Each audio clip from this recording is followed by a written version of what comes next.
is and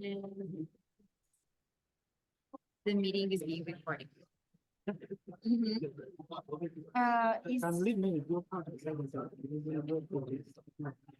think Reese, can you just Reese as my phone number, but when I can just tell it.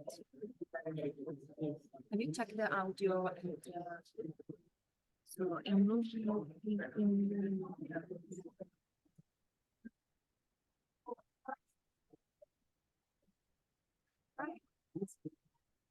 think it's going to be careful.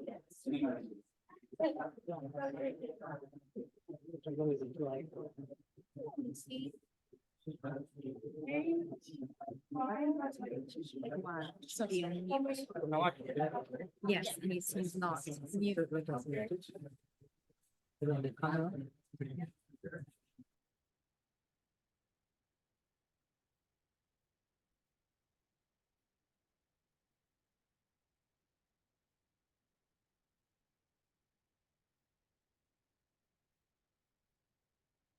Hi, everyone. Please, as you settle in, kindly scan the QR code that is being displayed so that you can register your participation for the session. And we'll send you more information about our other sessions later. Thank you.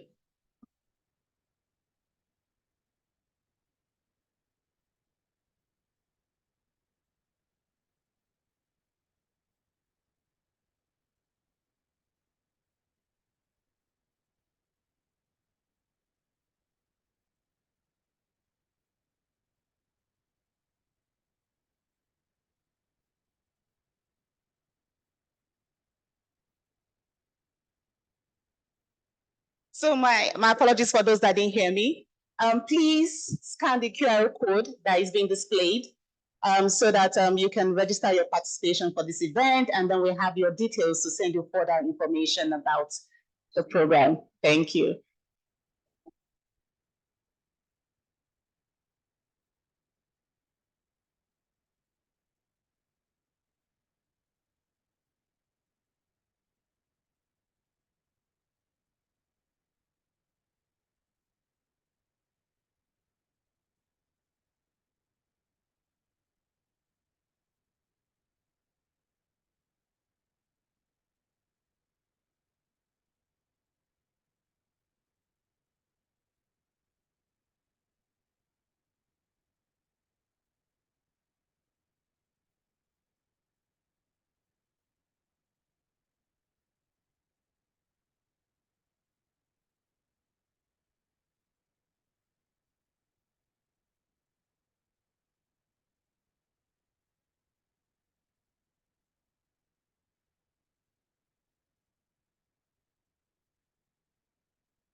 Good morning, everyone.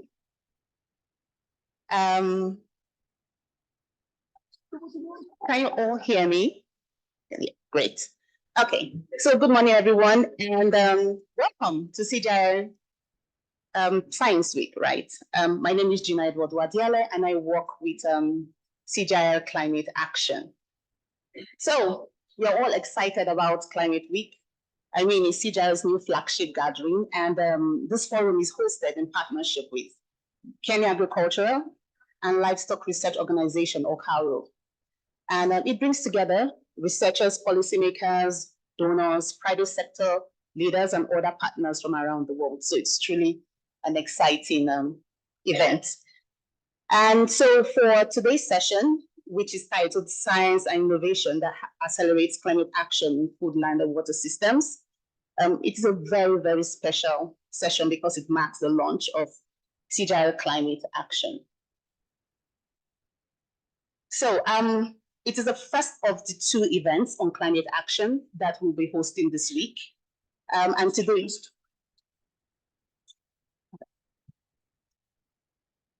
okay. And today we'll give a short preview on the program. So, and on Thursday at 8 a.m. in conference room 4, which is just next door, we'll welcome you to, join us for a deeper dive into CGIAR Climate Action. But for now, we have an exciting 2-hour program ahead, which is running up to 12:30, with a fantastic lineup, right, of speakers and interactive sessions. Really, really great agenda and sessions we have ahead. So let me just give you a quick preview of what is in store. We'll start with opening remarks to set the stage, which is going to be followed by a keynote talk on CGIAR Climate Action. And then we'll have a sort of rapid fire lightning talks from our scientists on what to watch out for and how they're integrated, with a common vision. And then we'll dive into an interactive fishbowl session. When we get to that session, I would walk everyone through how it's going to be organized and how you can also participate, right? And that session, the audience can be part of the conversations. It's really one that you should look out for.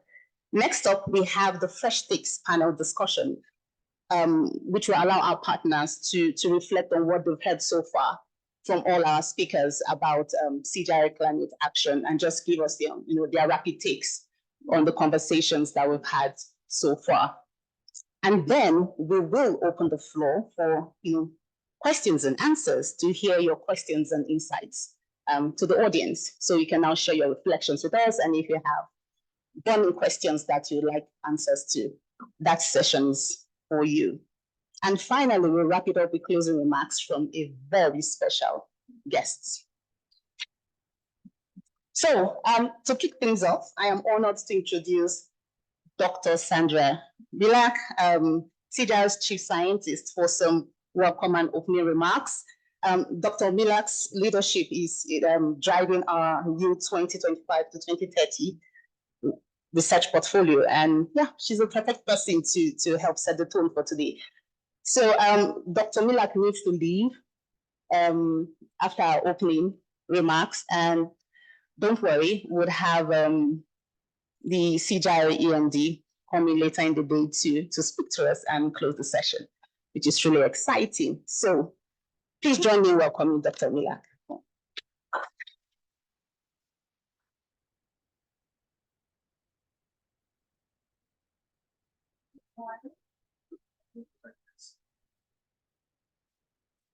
Good morning.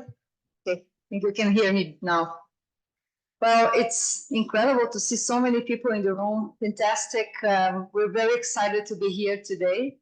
This is one of the two sections that are kicking off the portrait of the 2025-2030 portfolio with a very important topic, climate action. So welcome to this section.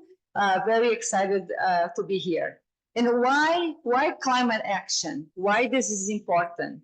And as you know, we are all worried about climate because we know that we are on track for exceeding 1.5 centigrade in warming, global planet warming.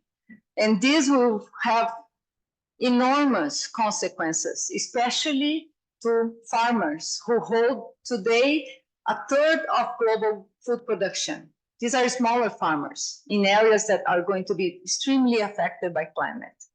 So we need to find solutions. We need to find solutions to both mitigate the problem, but also to avoid the problem moving forward. We absolutely need to do that. And, you know, today, just as a fact, this 1/3 of farmers across the globe, they get less than 2% of climate funding from agencies and globe. So I think it's a topic that I'm sure is going to emerge today. It's going to be an important topic for you as well.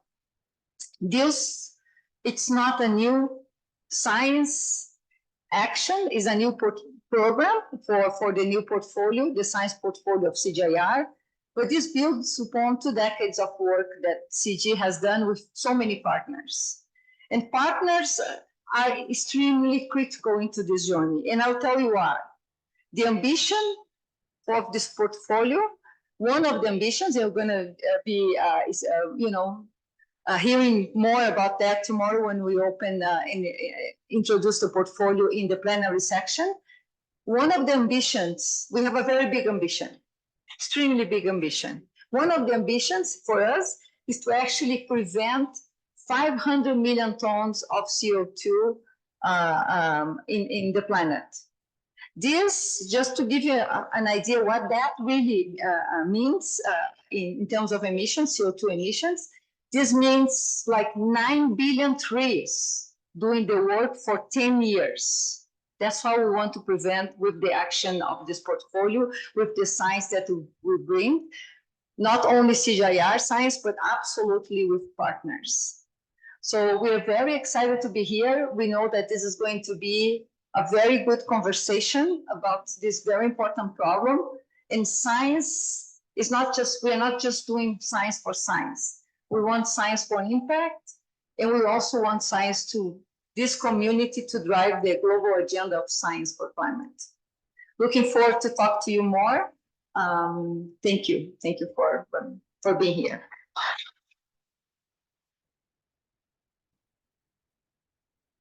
Thank you so much, Dr. Mila, for those inspiring remarks and for framing the importance of our mission so clearly. So to further deepen our conversation on CGIAR's vision for addressing the climate challenge, I am pleased to invite Marcela Quintero to the stage. Marcela is the Joint Interim Co-Director for CGIAR Climate Action, along with SIG-SNAP. Given our limited time today, Marcela is going to kick off with a presentation on behalf of both SIG and while SIG will lead one of our main discussions today. But if you join us on Thursday, we will have more time for both Marcela and SIG to explore the program together and in more details. So Marcela, we're really, really excited to hear your insights. Thank you very much, Gina. So everyone can hear well? Yes. Okay, so I think we are actually very pleased to be in this strategic dialogue today on the opening morning of the CGIAR Science Week. And as we have heard just today from Sandra, we are very enthusiastic with this Science Week in the CGIAR because it is also about our new CGIAR portfolio, the CGIAR 2030 research portfolio. And nowadays, this is the most ambitious research agenda that our CGIAR Global Partnership has. And it's the more ambitious because we are, as Sandra said, targeting 2 things. One is to elevate our ambition, and today we are going to be talking about what is the ambition on climate change.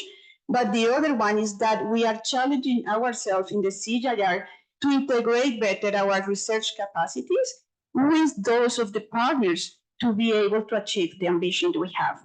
So when I said we are challenging us, is because then it means we need to integrate better, for example, in climate action, the different things that we have been doing for years on climate change, mitigation, and adaptation. So this program is also about unifying that research agenda, elevating the ambition, and working together with the partners.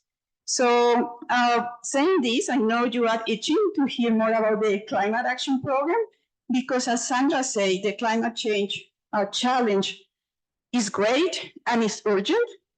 And then, and she just mentioned what is the size of that challenge. So just to remind a little bit to everyone, what is the dimension of this challenge? We are talking about that third of the greenhouse gas emissions come from agriculture, forestry, and land use that are actually the key sectors we work on in the CGIAR. And we talk about the low, middle income countries. Those emissions from those sectors accounts nearly to 70% of their total emissions. But at the same time, as also Sandra said, the projections are not good. So with 2 degrees of warming, we project that almost 200 million people will face hunger. And at the same time, those people that are going to face hunger are those smallholder farmers and other vulnerable populations that are producing the third of the world's food, but at the same time are located in regions that are badly affected by climate change. And even though we know those projections, it's striking to see that only less than 2% of the climate investments are reaching the most vulnerable ones. So the challenge is big, and I think our commitment is how to try to change this and try to support better those that are more vulnerable to climate change. So in that sense, next one, thank you. Our vision in the CGIAR is how, in this context of climate change, we together, this program with the other programs that you are going to be listening about this week, we can support greater food, nutrition, and water security for all. Next one. And at the same time, how smallholder farmers and other vulnerable food system stakeholders are more resilient to climate change. And then, next one, please. Also, not only making them more resilient, but also keep supporting the world in reducing the emissions in agri-food systems, supporting at the same time sustainable development. So what are the goals we have? Of course, we cannot do this alone, so we want to contribute together with others to 3 main goals.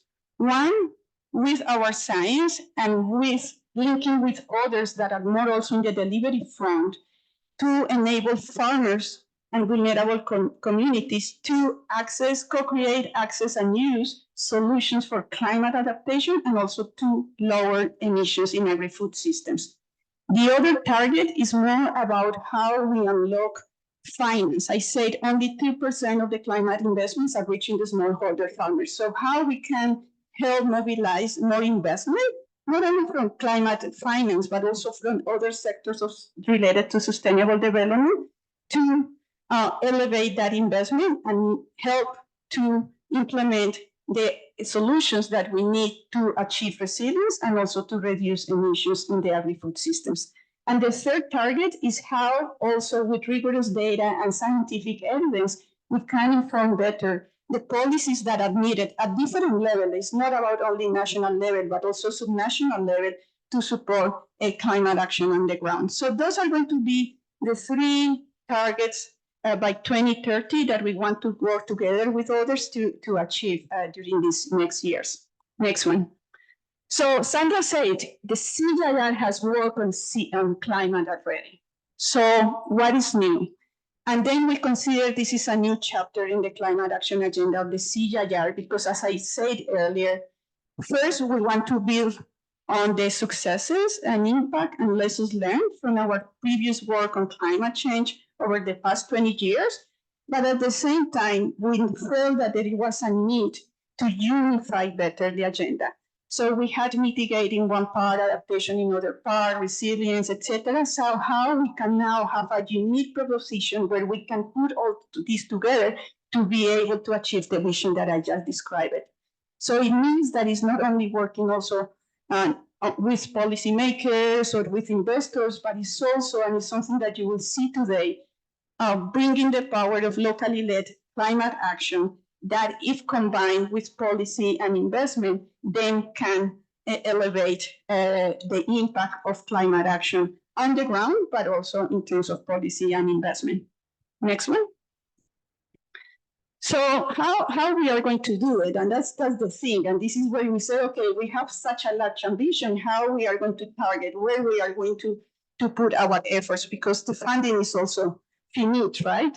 So we are currently screening where we have all these different initiatives, where we are working, where our partners are, where there is at the right enabling environment for us to make a change as well.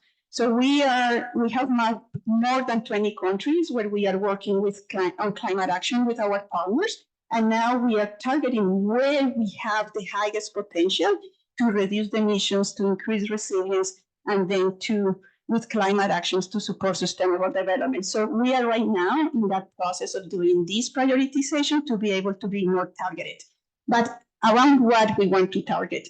So this program is about 5 main components. The first one that is also very intrinsic to the role of the CGIAR has to be with being a climate hub to continuously guide climate action priorities across CGIAR and other organizations. So how we, as an organization that can gather scientific evidence, can be continuously informing what are the implementation and science gap. And with that, we can then adapt our scientific agenda continuously and also influence and engage better with the International Forum on Climate Change. So that first area of work is about that. The other one has to be with managing climate risk. What we need to accept is that we couldn't prevent climate change. Still, we need to put efforts to reduce emissions, but also we need to see climate change in a different way. And it's about managing climate risk. So there's going to be a dedicated part that is to unlock all the benefits of digital technologies, artificial intelligence, to manage climate risk with digital advisories and other things that I'm going to show later. Next one.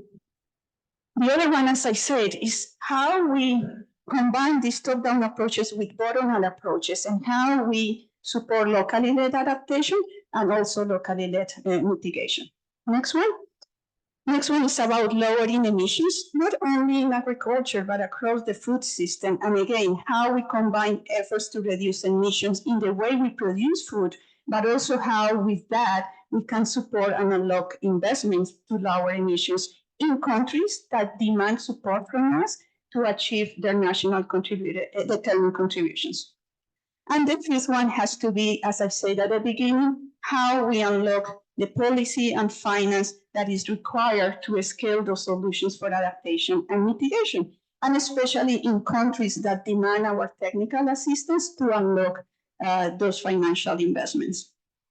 So on the first one, as I said, we are envisioning to be and revive this CGIAR Climate Hub that is going to be sensing continuously what are the achievements scientifically, what are the achievements in the implementation and on the ground, and be informing continuously our other programs on how they can keep helping us on the climate action. Second one, as I said already, is the digital advisories and climate risk management. So how we want to address this is by combining, next one, bundling different type of climate services, early warning systems, safety nets, to have a more holistic approach to climate risk management. And you are going to be listening more about this today and on Thursday. Locally led adaptation is basically empowering communities to be part of the co-creation of the adaptation practices, and also how we can create in the CGIAR a research infrastructure for that, like for example, leading labs, where we can work across different contexts on the co-creation of those solutions. The other one is already the one I described on low emissions transitions and how, when it is demanded, we can provide the technical support that the countries have needed to get technologies, innovations to reduce the emissions, especially in the agricultural, forestry, and land use change sector in these countries. And then, as I said, and we are going to be discussing more about this, how we can really unlock those finances that are financial resources that are needed to unlock climate change, again, in the countries that demand that from us. We don't want to impose it, but we have already noted some demand from some countries that are requiring our support to do that. So just to finalize, the ambition is very big. We need to mobilize resources, and at the same time, we need to integrate better with other large climate action initiatives that we currently have in the CGIAR, but also outside of the CGIAR.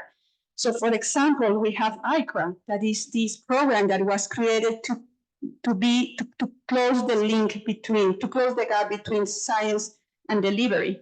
We want to partner with ICRA. ICRA has already reached 9 million farmers. So how we can leverage also on them to be able to amplify our impact. And the same thing we want to do with those other initiatives that are already in place. So it's about integrating our efforts with those other initiatives, but also mobilizing additional efforts. What is our target? How many of you have heard about CCAFS, the program that CGIAR used to have many years ago? Okay, I think it was a program that with 20 million a year achieved a lot of impact. What we are thinking, seeing the challenge that we have today, is that hopefully we are going to be able to leverage around 30 million per year in this program to work with our partners to achieve even greater impact than the one that was achieved with CCAFS, that was also integrating a lot of the efforts that we had in the CGIAR and our partners. So this is the fundraising goal that we have. We are initiating this year with some initial funding, and our ambition is to keep this growing. So thanks for participating today. This is just a preview of what you are going to see on Thursday, where you are going to be able to all together to do a deep dive on what this program is about. Thank you.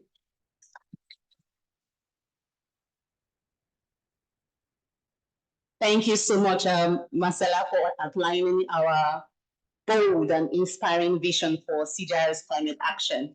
I mean, it's really great to hear about how all those pieces are coming together. So next, we're moving to the lightning talks, right? So it's really something fun, exciting, and fast-paced. And these are really very short presentations, each of them about 3 minutes each. And just to keep things lively, we're not going to use PowerPoint presentations. So we're just going to use images, right?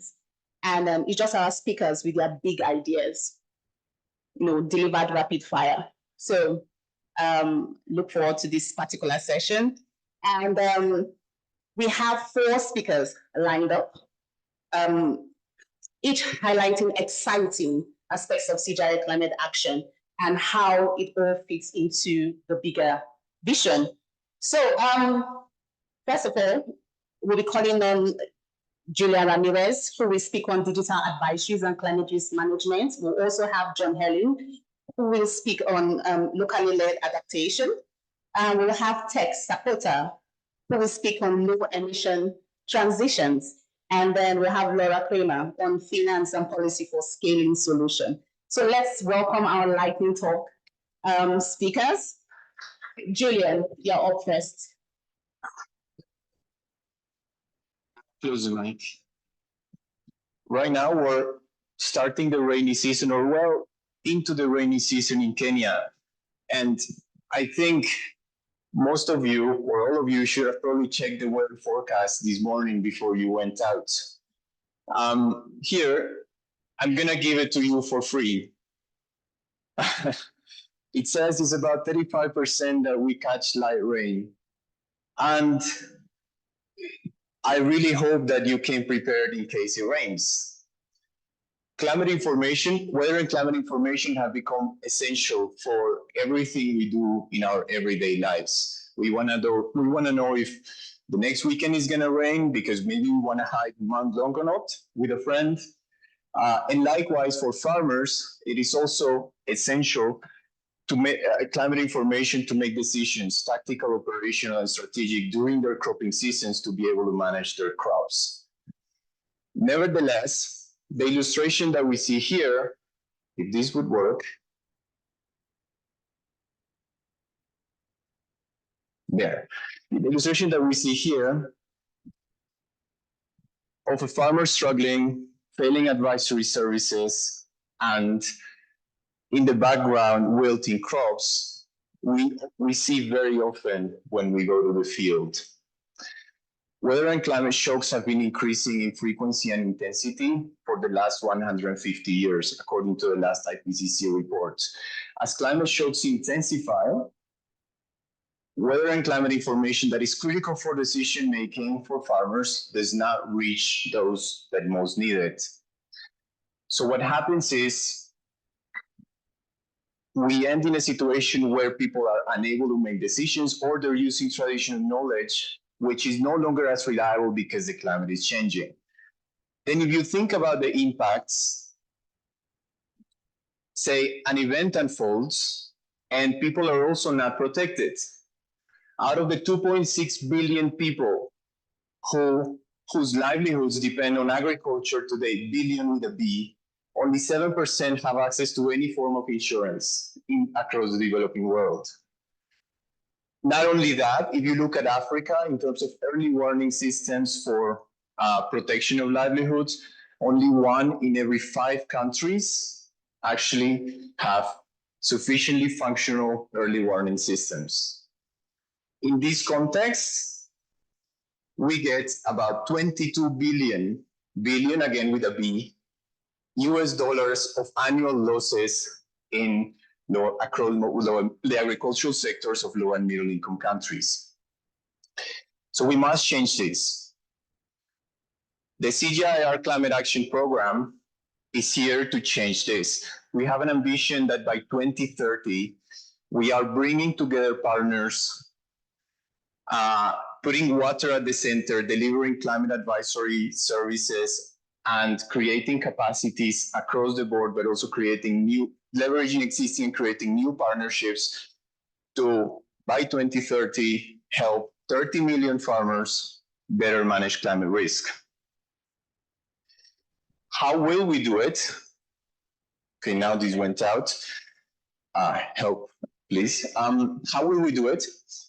We will put water at the center, as I said, because agriculture depends on water, but it also uses a lot of water. 75% of agricultural land is rainfed, and agriculture is the largest user of freshwater resources. So what we will do is we will put water management at the center, but then we will leverage also technologies like AI, best-in-kind climate predictions to make sure that every farmer of those 30 million farmers that I was talking about has access to a solid extension, an advisory system. They know and can anticipate extreme events, but also importantly that they have the necessary protection in case disaster strikes. We're confident that the CG can deliver on this vision because we have a really extensive network of partners. As Marcela said, we've been working over 2 decades on this topic, and we have the trust of the governments to deliver on this vision. Thank you.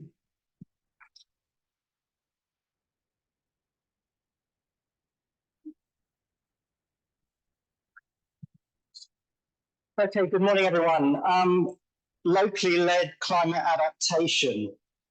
I don't know how many people we've got in the room, probably means loads of different things to different people. To me, the term conjures up business unusual. And that might be a bit surprising because many of you in this room will say, well, we've been working in participatory research and community research for donkey's years now. So why is locally led adaptation business unusual? And I think it'd be fair to say that over the years, we've realized that the term participatory means different things, a spectrum from passive to active. Likewise, community research. Communities are not homogeneous. Very often, the work we do can bypass the poor and the vulnerable, something now called maladaptation. 3 years ago, the Global Commission on Adaptation and a host of different partners came up with 8 principles for locally led climate adaptation, which we'll be expanding on in the larger session on Thursday. And I would argue that this is where the business unusual comes in, because those principles build on all the important scientific research that has gone on to date, the technologies and everything. But I think they introduce certain areas of work and ways of working, which for many people are new, and for some people rather uncomfortable. Introduce use of things like political economy, climate justice, social equity, things that we often haven't always included in our thinking. The key thing is to move from principles to practice, and to do it in a way that those principles are not watered down like has often happened with other new paradigms, that they're not overused, misused, abused, and in 5-10 years' time, we face the accusation that locally led climate adaptation has just been a platitude. Nothing has changed. So what we're looking at is building on the legacy of research by CGIAR and partners to do things differently, to work with those partners who were together putting together the principles on adaptation and people in this room, working towards those sustainable and equitable futures via differentiated climate adaptation pathways, which have been built on the active participation and the recognition of the heterogeneity within farming communities. And that's where locally led adaptation is so important. And as someone with 20 years in the CGIAR, I know that I and many others are really looking forward to a more radical, inclusive research agenda. Please join us on Thursday for more information. Thank you.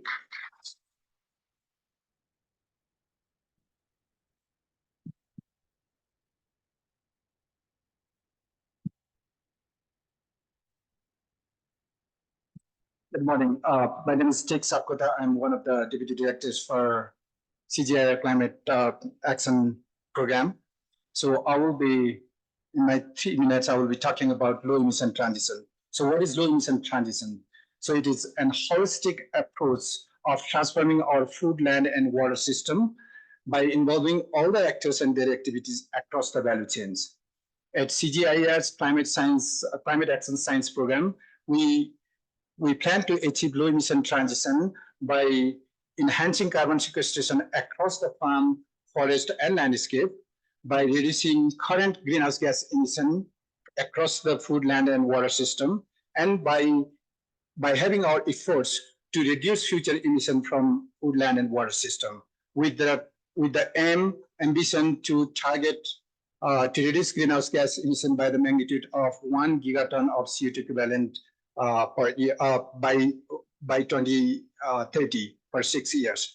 So just to give that number into perspective, if you drive your sedan car for 10,000 kilometers per year, that is about 500 ton of CO2 equivalent per passenger car. So if you can reduce greenhouse gas emission from across the food, land, and water system by 1 gigaton of CO2 equivalent, that is equivalent to keeping about 2 billion passenger cars off the roads. 2 billion. That's the number that we are talking about. So we are trying to achieve this low emission transition by implementing 3 major areas of work and 2 cross-cutting areas. So first major area of work is carbon sequestration across the farm, forest, and landscape, wherein we work together with the partners, public and private, to co-create the technological solutions across the farm, forest, and landscape to enhance, to co-create and co-develop carbon sequestration technology and inform the policies for carbon sequestration across the farm and landscape by strengthening partners, by informing policies, and so on. And we also work towards contributing to achieve towards 2030 methane targets. So again, we would be working to co-create various socio-technological solutions to reduce methane emission from livestock production, from rice production, from agricultural system, to reduce emission from this system. And the last area of the work is low emission food system, wherein we will be working across the food system from production until consumption by developing a closed loop production system, improving nutrient use efficiency or water use efficiency, by reducing food loss and waste, by changing the dietary shift or sustainable and clean energy system, etc. At the same time, we'll be working across in the 2 cross-cutting area. One is data and digitizing the MRV system for cost-effective accounting of the greenhouse gas emissions. So the investment in greenhouse gas emission or low emission transition would be easier for both public and private partners.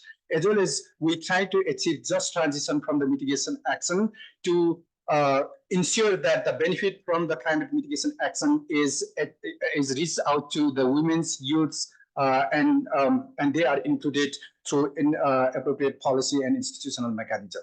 Thank you.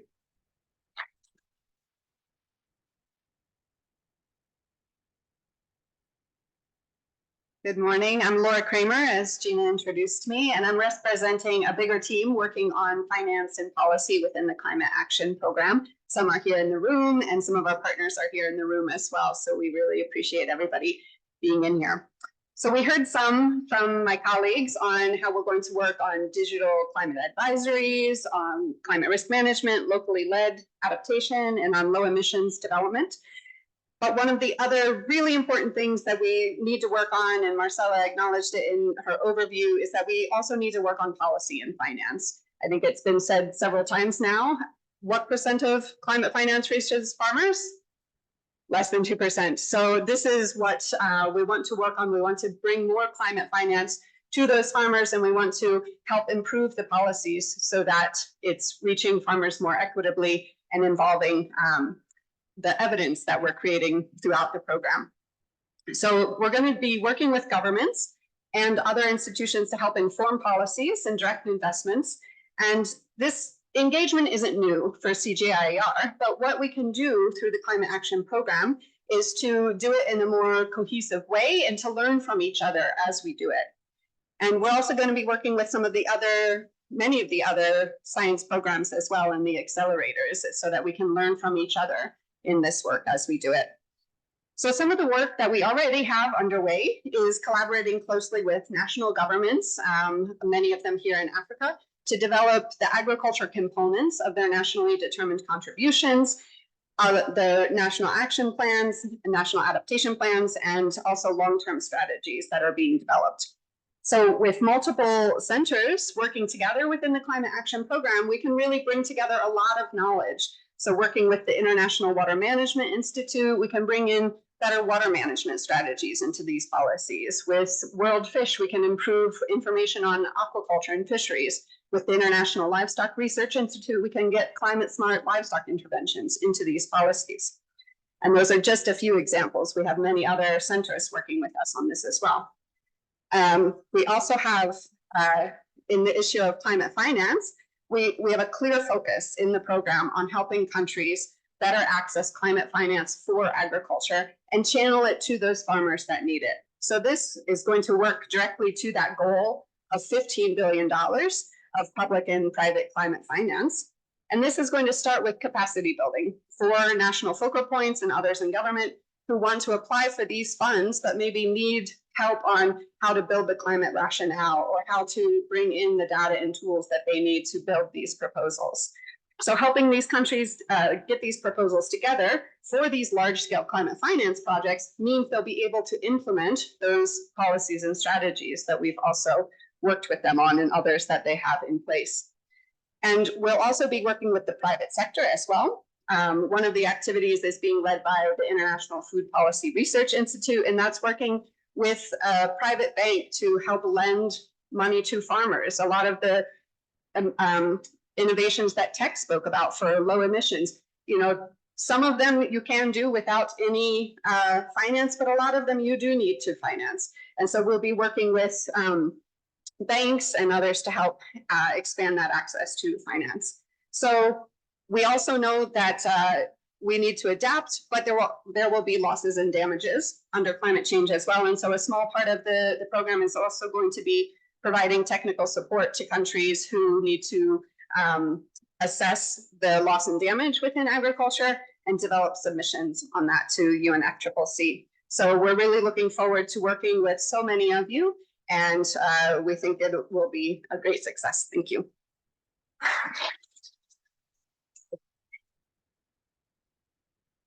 Thank you so much, Julian, John, Tech, and Laura for that session. It's really amazing and how much insight can be packed into very few minutes. So now we are moving on to our interactive session.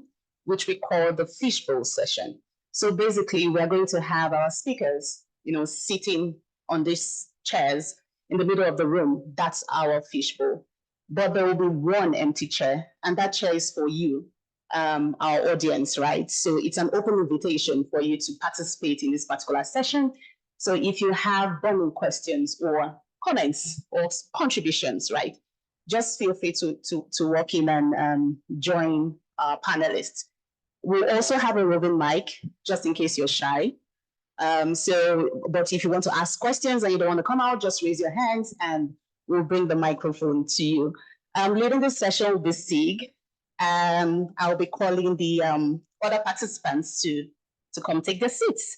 So we'll also have Elliot Dosiyowo joining Sig. We'll also have Jean Olesander and Todd Rosenstock. So these are our climate action leaders. And each of them will bring you their perspectives, right, on how to prioritize and coordinate climate action within CGIAR and with our partners. So thank you, Sig, for facilitating this session. Thank you so much. Hello, everyone. It is so good to see you come out today. Jack, please come up too.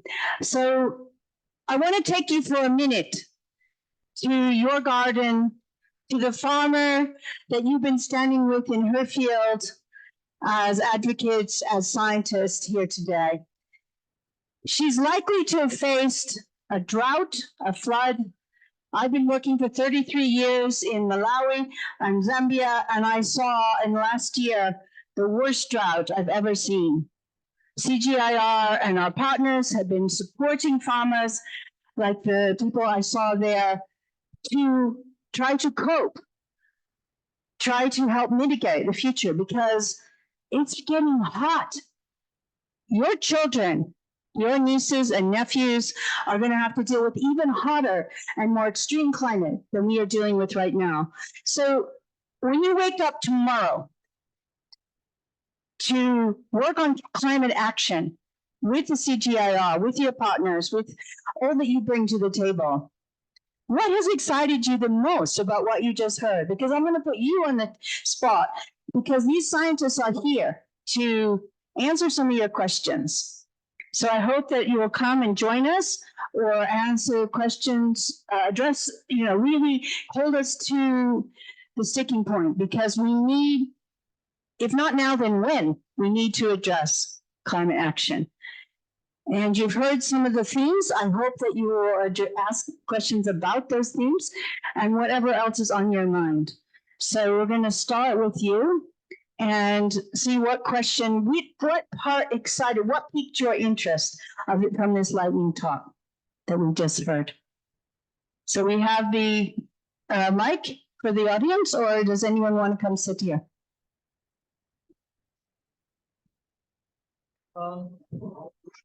And by the way, I was a professor for many years, so I will pick on you if I have to. If you're nearby to a desk microphone, you can also feel free to use that as well. Yes, please. So what piqued your interest about climate action? How can we collaborate as CGIAR with you? Please, Oscar. Thank you very much. My question is related to what is the view of climate action regarding strengthening systems thinking and systems practice, since most of what the program aims at achieving needs to connect a number of levels from global to local and a number of sectors. So what would be the approach that the program or the CGIAR and partners should take for this? Thank you. So I'm going to pick on Elliot working in locally led adaptation, because that's always the question we get in locally led is, how will we scale? How will we work at systems level? Thanks a lot, Oscar. Yes, that's really the priority of the area of work 3, locally led adaptation, where we aim to empower local communities to be an integral part of the co-design implementation processes based on context-specific risk and profiles, but also we aim to promote equity, inclusivity, participatory processes, as has been mentioned by John, to enhance climate resilience in a just and equitable way and sustainable way. So that will be really to connect the different layers that you have just mentioned, ensure that any activity that we do with the partners are informed by the local constraints, and that the indigenous people and the most vulnerable people take clearly actions in the co-design implementation processes. So that's really like a bottom-up approach that we're going to use, which is different from what we have been using so far. Thank you. Thank you, Elliot. And so there is a chair up here. Please do not be shy and come up around this.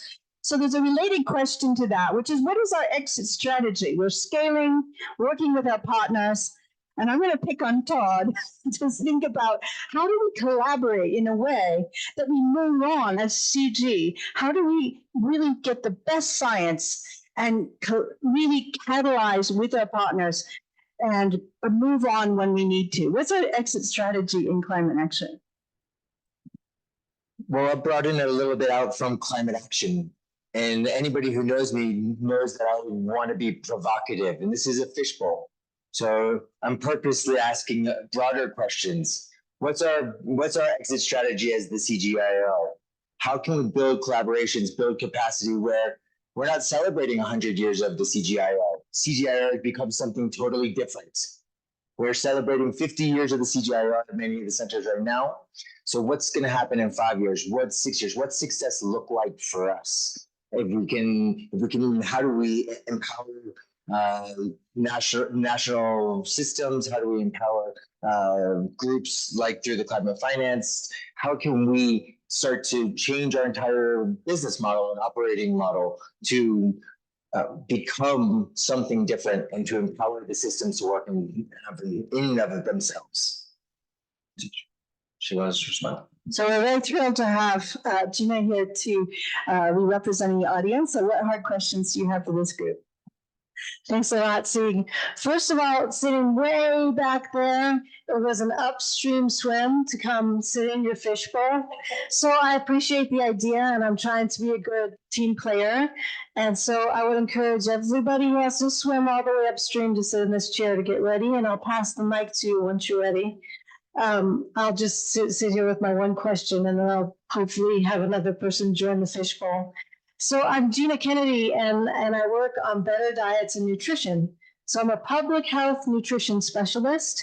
And what concerns me about climate change and the interaction with our diets is how we're going to get more healthy foods onto plates of consumers. And what we know from all of our nutrition science is those types of foods are very perishable. They're fruits and they're vegetables, and they're really perishable animal source foods, such as fish, such as milk and eggs. And so I've found in the CG, we really like to talk about our staple foods. And of course, we want the staple foods on our plate, representing about 50% of our calories. And the other 50% of our calories should come from other foods. So how is climate change going to be working with farmers who are even more vulnerable and even more at risk if they're in the business of trying to supply more perishable foods? What are we doing, policies, finance, digital information for them? Do you want to take this one, Ted? Sure. I think yes. So one of the strategies that we are taking for the low-emission transitions is also in connection with how do we contribute together with health, for example. So in that front, we are trying to reduce and develop a strategy to reduce the food mileage, for example, and promote locally relevant food system, encouraging local food and indigenous food, and then bringing of so-called orphan food into the picture as well. So that's one idea, but involving all this local food and reducing food mileage, encouraging people to invest on the locally, strengthen the locally produced food is one way of, addressing those issues around nutrition, and changing diet to the extent possible towards, more sustainable plant source food is another way that we would be working. Thank you. So please do keep thinking about coming up here. There's a space for you. Thank you for being brave. I suppose you have to sit there until someone else comes, just in case you have something else to say. Yeah. But I really think there's an opportunity here, Gina. Unfortunately, those types of foods are where some of the biggest scientific gaps are for climate risks assessments, climate information. And so this is where we need to provide, as two programs together, provide visibility into the finance space, into the policy space to show and highlight that these very perishable foods are some of the most at risk and some of the most important to get to those nutrition goals that we have. Thank you. Yeah, thank you. My question is probably broadening up a little bit what Gina was mentioning, and it goes into the trade-offs. I mean, a lot of the things that you've presented may have trade-offs in terms of how you make it more climate resilient, maybe reducing greenhouse gas emission. This would affect profitability, productivity, nutrition being one, and how much those trade-offs and synergies, of course, have been identified and addressed in the climate action program. Great. Would you talk about that, Elliot? Yeah, thanks a lot. Well, we recognize the trade-off between different dimensions when we are talking about climate action. For instance, we do have trade-off between adaptation and mitigation in some contexts. We do have issue related to maladaptation.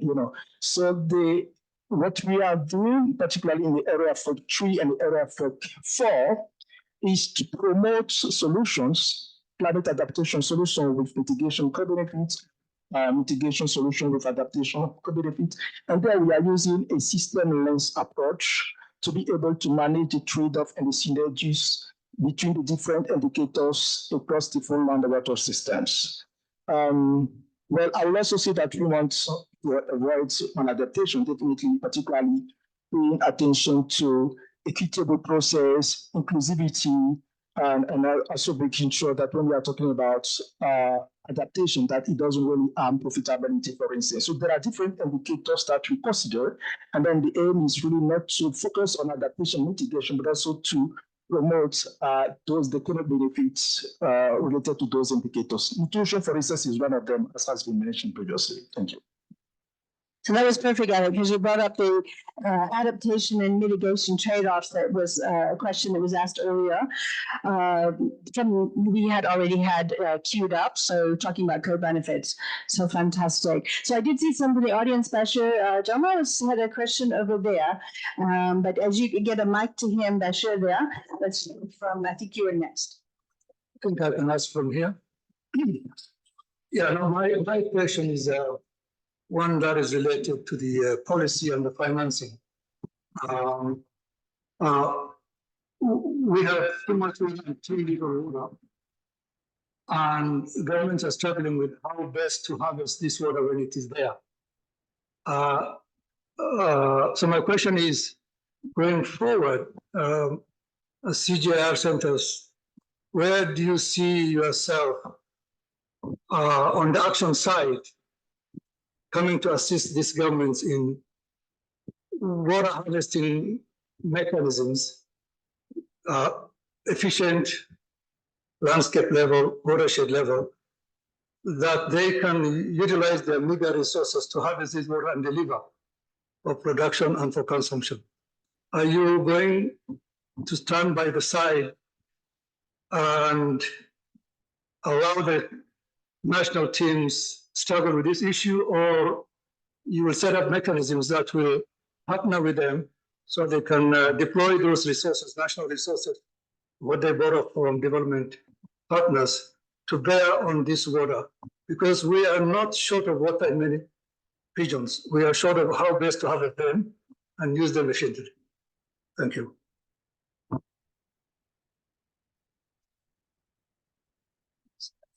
So thank you for that. I think that's really critical to be thinking about how we support as CGIAR with our partners, addressing national capabilities in those areas. So thanks for raising that. So let's get a few more questions on the table. Yes, hello. I'm Cecilia. I'm from SLU, the Swedish University of Agricultural Sciences. And I've been coming to Kenya now for more than 10 years, working with a couple of the CG institutes. And we're working on a new technology, which is now well proven, biochar. And this is carbon sequestration. This is climate change mitigation. We've been out visiting farmers that we've been working with during this whole period. And they're asking, how are you going to help this to scale so that we can do more of this? We can't really afford this. And then me seeing here, well, biochar is not yet on the international agenda for policy.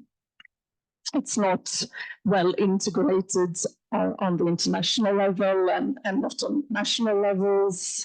So we need help on policy sides. We're ending our project now. We need help on financing research, but there's also all this other climate financing. So with this, I'm just wondering, this climate action program looks really, really nice and promising and covering all the nice words. But how are you going to provide hope for me and my colleagues within the CG? Thank you for that. I think that indeed the Climate Action Hub that we are now launching is going to be one of the areas where we can really support all these different types of innovations and technologies on the ground that are emerging. So thanks for that point. Okay, thank you very much. My name is Vincent Mariabo from Proninova, Kenya, that is promoting local innovation in agroecology and natural resource management. One of the areas of work as presented by CGIAR is on locally led adaptation. If you look at the listed activities, one of them is capacity building or strengthening the capacity. But then there is always this temptation, in as much as the idea is to build the capacity of the smallholder farmers and the local communities to make decisions on their own climate adaptation measures, but there is always this temptation to introduce or to treat them as a recipient instead of considering as co-creators of solutions and co-creators of knowledge. So my question is, does CGIAR also recognize smallholder farmers as researchers and co-creators of solutions? And if so, what is the CGIAR's strategy to fully incorporate smallholder farmers as really researchers within the agricultural research and development landscape for purposes of climate mitigation and adaptation? That's a brilliant question. I'll come to you in a minute, Elliot, but since I have the mic. And as we heard from Marcella, Living Labs is one of the infrastructure, the research infrastructure that CG is committed to for local indigenous knowledge and citizen scientists, farmers, rural communities to have a voice. Because we need to move beyond research stations. Of course, important work gets done there with gene banks and research stations, but really we need an infrastructure, don't we now, that has really a voice for farmers, because the technology must be relevant.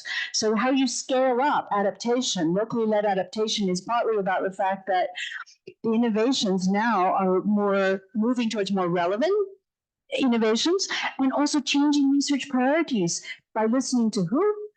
By the farmer. So thank you for bringing that up. Elliot, do you want to add? You provide a really perfect answer to that, and I don't have anything to add. Thank you. Right. Okay, let's hear from you now. Hi, my name is Teresa Auma. I work with Poverty Eradication and Sustainable Action Aid, that is PESAID.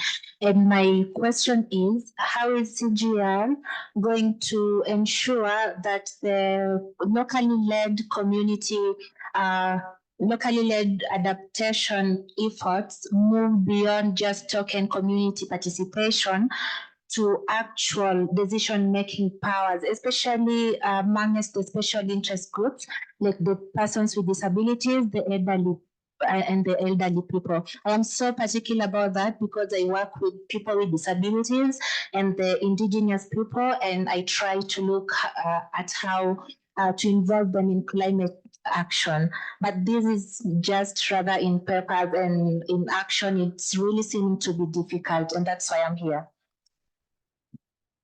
Thank you. I mean, inclusion and just transitions is so key. So I think we've had some great interest here in locally led adaptation. So I'm going to turn back to Elliot for a second on that. Well, I think that question is much related to the previous one, and clearly, actually, I mean, your answer really actually provides responses to that. Definitely, and that's the reason why we have dedicated a whole area of work on that particular topic. It's because we recognize the needs of the local community to be empowered to be an integral part of the co-design and co-implementation processes, focusing on the more vulnerable people that you have just mentioned, and making sure that throughout the process that we promote equity, that we promote inclusivity, and that we actually support climate resilience in a just and sustainable way. Another activity in that area of work is the scaling of locally led adaptation processes. So the Living Lab is one approach, but then from there, actually, how do we ensure that the local led adaptation processes are implemented in the different regions that are really most in need? And we have a whole area, activity, Microsoft activity there, where we're going actually to focus on capacity building of the local, we're going to focus on strategic partnership, where we're going to use business models, where we're going actually to promote, we are going actually to leverage on climate finance policy mechanism to make sure that we have actually the voice of those communities, particularly in the solutions, and then that will inform I would say the decision making at the regional and also at national levels. So that's what I would say. Thank you so much. I'm sure we have a variety of questions from investors. No, I don't have questions actually. But we've been talking about systemic thinking, we've been talking about local led adaptation, we've been talking about policy instruments, finance, and actually, what I believe is that we do have the policy instruments, the mechanisms, the tool for integrating all these things and delivering climate action. However, climate action tends to be carbon-oriented or adaptation-oriented. And maybe what we need is a multifunctional climate action. A climate action that can deliver synergies with co-benefit, but also avoid the trade-off with potential damage we can do. For instance, there is a bunch of examples where climate action is driving conflict. We know that. We can call it maladaptation, we can call it safe, we can call it in many ways, but that is happening now. I will give you one example related to the question by Gina on nutrition. There is some cases where climate action, focusing on the livestock sector, is delivering reduction of emissions from deforestation, but also for methane. But at the same time, they are keeping the malnutrition, the child malnutrition that exists on the ground. There is a bunch of studies showing that cows are correlated with child malnutrition. So if we continue focusing on the climate action, we will probably keep the malnutrition, and that's sad. So at the end, what we need to do is multifunctional climate action. Thank you for that comment. And I really think it takes all of us, right? And so great to see the participation today. We're just going to need to wrap up here, but I saw that there was a really urgent question there in the audience. So go ahead. Well, thank you so much. I'm Shalab. I'm from IRI, and I'm a plant breeder, and I've been working on various aspects of climate action, developing varieties, and so on. This has been a very informative session. There's a lot of clarity, and we also saw that there is a lot of interconnected challenges and opportunities. So I was just wondering if we have thought or planned and how we can move in a more stepwise and systematic manner so that, one step obviously leads to another. A lot of things happen as a consequence of one technology leading to another. So do we have that kind of thought process going so we can address this complex challenge in a more systematic manner? And not only that, communicate it to non-agricultural communities better, because they do get sometimes confused with a lot of different information going around. Thank you. Thank you. So I think we have just a little bit more time. It's a really good point. Let's try and get the last few questions in. And this is really just the start of a conversation, right? So go ahead. And let's keep them to the point. Thank you. I'm Pamela Gitubu from the African Center for Environment, Energy and Climate Advocacy. It's an NGO working in Kenya. We have really noticed that climate change has really affected women and children, and we have programs that adopt to help women come to terms with climate change. Like we have programs like women-led fruit farming activities, and we have noticed that most people in urban areas don't recognize what is climate change. So I'm asking, what is SGIAR doing to make sure that these people who are really affected by climate change, if they are informed, and how can we partner with you guys to have these people skilling this activity to more and more people so that we have a future with everyone. Thank you. Thank you. My name is Beatrice. I'm from the energy sector. So I'll turn my question down to one of your areas of work where you said that you ensure that there's low emissions and transition. So how is CGIAR collaborating, or how is it partnering with the energy sectors, e.g. the geothermal and thermal sectors, to ensure that there are low emissions and transitions? Charles Onyango here, PhD student in climate adaptation. I had a question bordering on carbon markets. Where we have the national determined contributions for the African countries. And in COP27, they came up with the African Carbon Initiative where each individual countries participate. But I just wanted your comment, having worked across many African countries. I just wanted to hear your comment in terms of where is Africa in terms of their technical capacity to participate in carbon markets. And as we are talking about carbon financing in offsetting carbon emissions, but do they have the technical capacity? Especially in the vulnerable countries, where is Somalia, where is Mozambique, where is, in terms of their technical capacity to really fairly participate in the carbon markets? So I think we've seen that this is just the start of a conversation, right? And Thursday, please come, because we have all day to interact with all of you. And there's such great minds in this room. I know we will be solving these kind of problems together at CGIAR, working with our partners, public, private, and civil society. So thank you again. Let's give a huge round of applause to the people that were brave enough to come up to the fishbowl. Thank you again. Very good.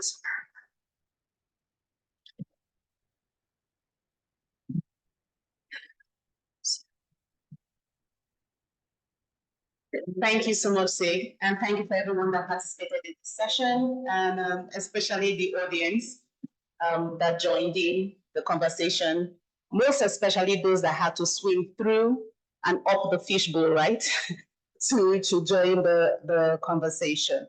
And so we are moving on to the next session, which is a quick takes panel discussion.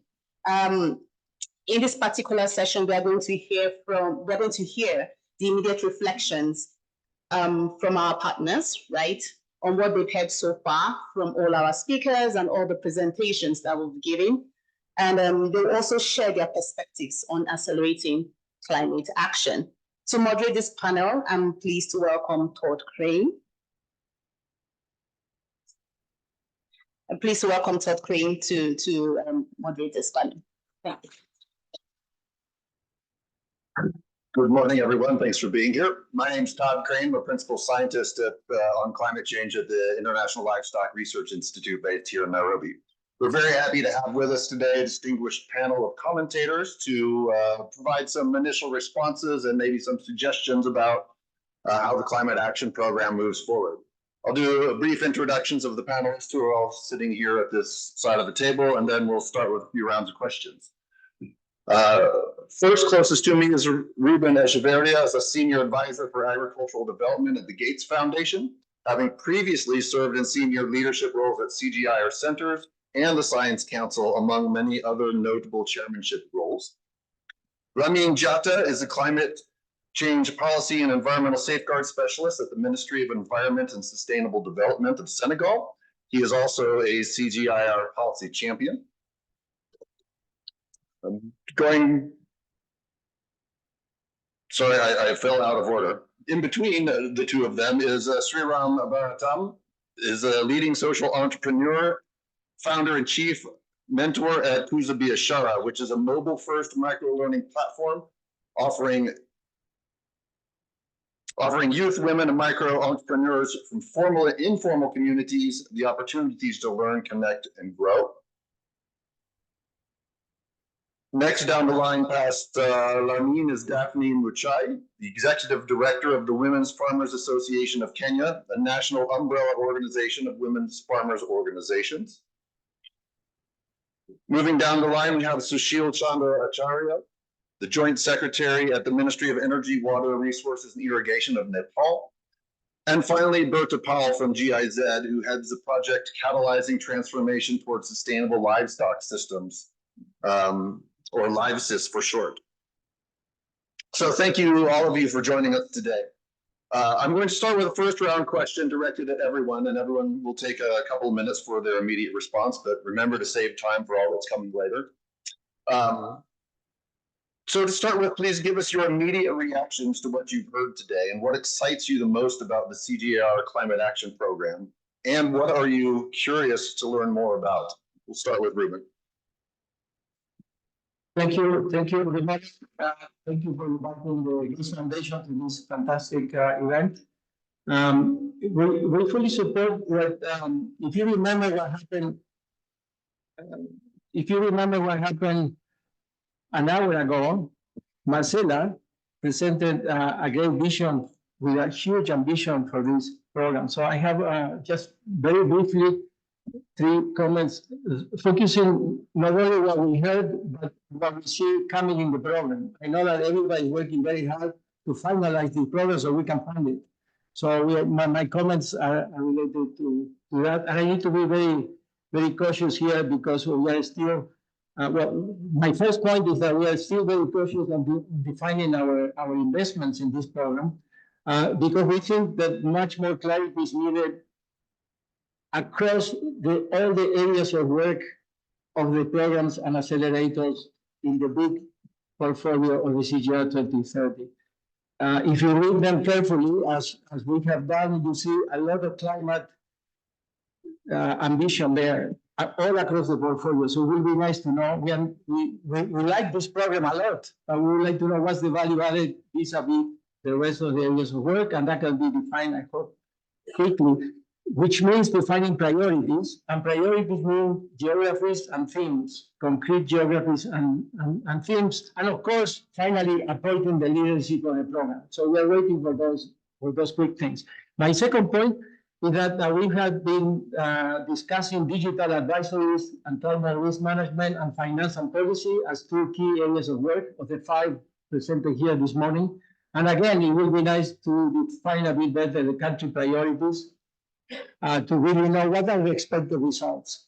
I don't want to get too philosophical. I like the climate action title, but the way I define action is not only a process to do things, but a process to achieve concrete targets. So that's where the action really comes after 20 years of great work on the CGIAR. And the last point is that given the current funding landscape and the CG fantastic comparative advantage, I think this is a great opportunity, not only a crisis on funding, it's a great opportunity to really set up the highest impact research that this program can really put to funders. Across the science programs that I just mentioned, and returning perhaps with a bit of nostalgia to a time that the CGIAR had a clear vision and one program united all centers across. Thank you very much. Thank you, Ruben. On to you, Sri. Yeah, thank you so much. I think going after you, I'm just trying to see, it's a big audacious vision. What would be interesting is to see how can we create a lasting impact on the last mile. I probably am the odd man out here, a social entrepreneur with muddy boots. But also interestingly, it would be good to see how do we kind of translate this science-based knowledge to practical action that could be adopted by the local village entrepreneurs and the smallholder farmers. Thank you. Go ahead. Okay, thank you. I'm also taking this moment to thank CGIAR for inviting us to this important session. And I think it's very important for policymakers to be working closely with the research, because climate action is, we cannot achieve our climate goal without the research. So when we are planning, we need the climate evidence, scientific evidence to plan our action. We need science also during the implementation of our action to see what is going well, what we can adjust to be achieving our goals. And we need also science at the end to assess to see what we can improve in the future, what is working well, and how this works in this place and not working in other place, knowing that climate adaptation or mitigation is context specific. So it is great for us to take part of to this event, to learn from findings, to learn from the other components, but also to learn from what research is doing and can offer in the future. Thanks. Thank you. Thank you for having us here, and especially bringing in the farmer's voice to the conversation. For me, climate action means that the implementation is assured, and the farmer who is implementing that science or that research is well informed on what is happening. And more so, how do we all of us work together for the benefit of each other? Because climate change, climate action should be a focus to the solutions, because whatever happens in the changes, like I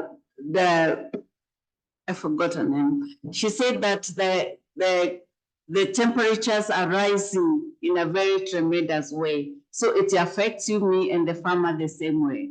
Then how do we bring in the farmer to be part of the solution and not just a recipient of the science? Thank you. Thank you for the invitations. On behalf of the government of Nepal, it is my honor to speak in this important dialogue. The climate action goals, lowering emission, mobilizing more financial resources, and policy on climate actions are aligning with Nepal's policy and ongoing programs. The area for which just presented, science, digitizations, locally led adaptations, low emission, policy and finance are also matching with Nepal's requirements and aligning with the ongoing programs and requirements. Nepal's priority for climate action programs some of the priority actions are the identification and ecosystem that is enabling lift irrigations. As the country is mostly covered by the hill terrains, and the lift technology I have to adopt it more than for irrigating 467,000 hectares of the land. So the energy for the considering the low emissions, we have to apply lift technology. Similarly, evidence-based policy and programs for ensuring equity and inclusions in mitigation action in national and sub-national level, like national determined contributions, NAP implementations, and developing business model for energizing water and food systems. Climate change impact assessment on water, energy, agriculture, land usage, and provide recommendation for policy changes. Digital advisory and climate risk management, institutional innovations, building the capacity of provincial and local government, and strengthening community resilience and local level institutions for water security through stream conservations. These are the priority actions which is matching with CGIAR plan actions and aligning. Thank you. Good. So that's the downside of speaking loud. There's not much you can add, but let me just reiterate a few points that have been made as a quick reaction. So my first take, listening to what I've heard, is CGIAR has still a very great comparative advantage. There's a lot of technical expertise. There's a lot of very skilled people. And there's a long legacy, especially in the climate area, I think, of good work that this program can build on. I think one thing that we have to work on, I'm saying we, right? It's not just the CGIAR, we have to do that together, is I think we're still struggling with the right partnership models. We're still like replicating too much of what others are doing, and we are kind of overlapping and repeating. So I think we still haven't figured that out. We have good partnerships, but they're not really like working hand in hand. I don't think we are focusing all on our comparative strength to make impact happening, right? And I see CGIAR has the biggest strength is a lot of technical expertise that you guys have and convening power, and we need to make good use of that. But other development partners and policy makers have other entries that we need to leverage. So as a last point, and I know, Todd, we're coming to that question of resource mobilization, but I'm just thinking, and I think Ruben said it, I mean, it's a crisis is in funding, definitely, but we have to take it as an opportunity, right? So I think there will be less money as much as we want to fill the gaps. So we have to be smarter with the money we have. And I think working together smarter and more synergetically and pulling in resources from everybody will be the only way we can do things. So thank you. Okay, thank you, Berta. Thank you all for these compelling opening comments. I'm hearing a lot of emphasis on the action part of climate action, the impact part of climate action. And I'd like to send another question down the road, but we're going to start with you, Berta, so you don't get to go last this time. Even you, Berta, you mentioned the importance of prioritizing, and we really have to be strategic with how we implement and invest our resources. So for all of you, what's the most compelling entry point for your partnership with the CGIAR Climate Action Program? If you had to pick the compelling entry point, and how would you have us act on climate change tomorrow with the Climate Action Program? You don't want to start on the other side? No, you can say something. You get it first this time. Just one point, and I'm coming back. I mean, GIZ has literally offices in every African country. We have 25,000 staff worldwide. Well, after the US funding cut, we're the biggest bilateral donor in food and ag. So I think we need to, my entry point is we need your technical expertise. We have the implementation mechanisms. We support various countries in policy implementation. So that is what I see as the immediate action point. I mean, I'm working in livestock, so that's where I can see immediate entry points, but we have various programs working on climate and agriculture, and we do need the technical expertise from the CG, and I think we can help and deliver it. Thanks, great. Thank you for the questions. We need to collaborate and partner with the government, private sector, development partners, and the community institutions for achieving the goals. Government roles should be creating the enabling environment such as the policy framework for climate actions. We have policy for climate action in Nepal, like the National Adaptation Plan, Local Adaptation Plan of Actions, and river and water industry disaster management policy and climate policy. Cross-sectoral cooperation and collaboration of policy are all equally important. I am very proud to lead the integration of water and irrigation targets and indicators in the current National Determined Contribution 3, where the technical support of the NEXUS Gains initiative and IMI was instrumental. Scaling science-based innovations, country-specific demands, and CGIAR partnership with the government of the Nepal with very excellent. We deeply value the long-standing collaboration between CGIAR Centers and Government Nepal, and we anticipate continued partnership in the challenging times ahead. We are proud to launch CGIAR program portfolio in Nepal in 2022, and we have benefited from CGIAR science research and innovation in shaping national policies such as integrating water targets and indicators in the NDC3. So we should CGIAR continue collaboration to achieve national priority and foster sustainable development in Nepal.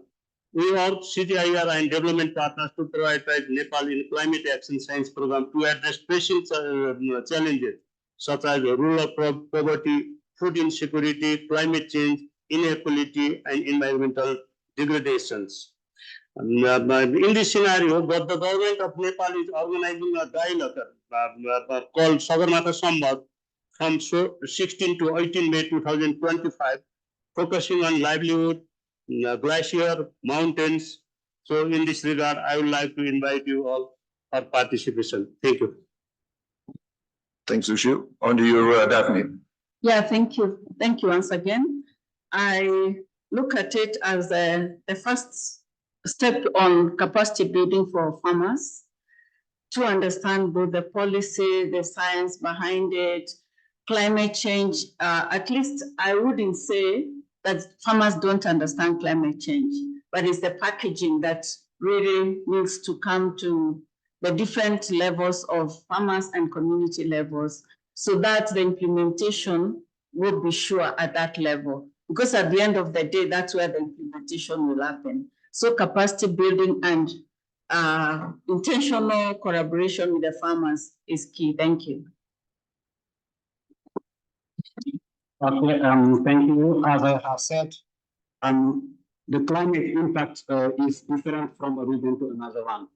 And when we are tackling or implementing our policies, what is lacking sometimes is regional information to build a project.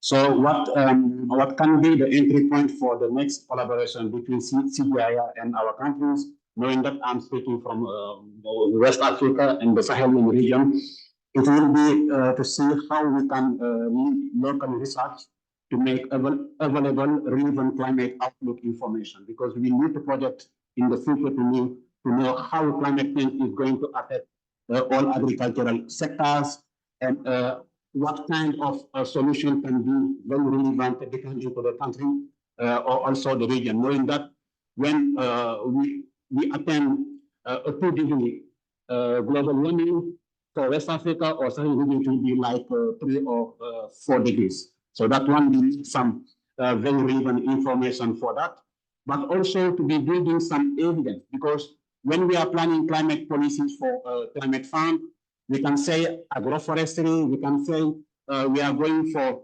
water collection, but to build a project, you need to have some evidence to say when we have agroforestry in 1 hectare, how amount of carbon we are going to sequester or we are going to stock. And those evidence can be just varying from this kind of tree species to another one. So we need such kind of evidence to better plan our policies, but also to develop tools, because in the CGIAR, we are developing one very important tools like the dashboard to be seeing how we can monitor, how we can track what we are doing on climate adaptation, climate finance, and that tools also are very important when we are negotiating projects with our partners, but also when we are negotiating in the climate change area to show how relevant is our call for a project, or how we can prove that we are receiving less climate finance and we need to go for scale. Thank you. Yeah, so as a social enterprise at CUSA, our mission is to enable systems change by digitizing knowledge, democratizing access, and creating dignified green jobs through youth entrepreneurs as village-level entrepreneurs. The compelling entry point that we see is taking the climate science beyond labs and policy rooms into the hands of youth entrepreneurs and the farmers.